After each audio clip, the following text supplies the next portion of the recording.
Naging mapayapa ang pagdaraos ng Christmas Eve at Christmas Day Mass sa ilang panig ng bansa. Dinayo ng aming kasamang si Julius Desamburon ang isang simbahan sa Valenzuela kung saan halos hindi mahulugang karayom ang dami ng tao. Narito ang kanyang report.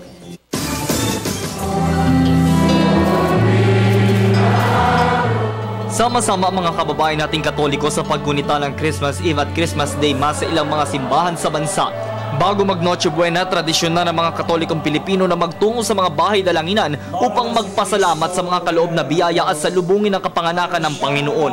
Isa lamang ang Holy Cross Church sa lungsod ng Valenzuela sa hindi mahulugang karayom. Binigyan diin sa homilya ng pari ang pagdinilay sa tinaguriang Year of the Poor at ang pagdating sa bansa ni Jorge Bergoglio o ni Pope Francis sa Enero 2015. Kaunting pagninilay nung siya, when he was elected Pope, ang kanyang sinabi ay ito, "How I long for a poor church for the poor."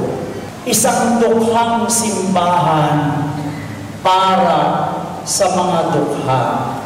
Ang alam niyo po, kapag sinabi natin dukha, iba ang pangunawa ng simbahan. Kapag sinabi natin dukhang simbahan, poor church, it is not sociological, it is not economic, neither is it cultural, but rather it is theological.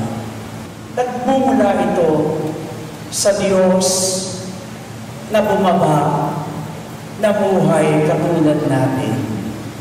Doon nakaugat. And when we speak of the poverty of God, we do not speak of material poverty.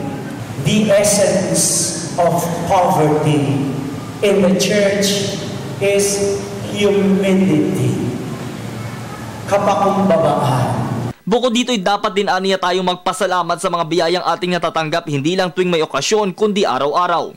A poor, humble church for the poor. Kung ako ay dukha sa harap ng Panginoon at lahat ay biyaya lamang, ako'y daluyan lamang ng biyaya. Kaya nga dapat kong ibahagi ang biyaya upang ito ay manatiling biyaya. I am not the end of God's graces. Hindi ako ang hantungan ng biyaya ng Diyos. Ako ay daluyan lamang ng biyaya ng Diyos. Kapag ikaw ay nagbibigay sa isang pulubi, tinitingnan mo ba siya sa mata? Nahahawakan mo ba ang kanyang kamay? O ibinabalibag mo yung barya? Pagkatapos ng misa ay isa-isang binasbasan at binigyang pagkakataon ng mga nagsimba na makalapit sa imahe ni Niño Jesus.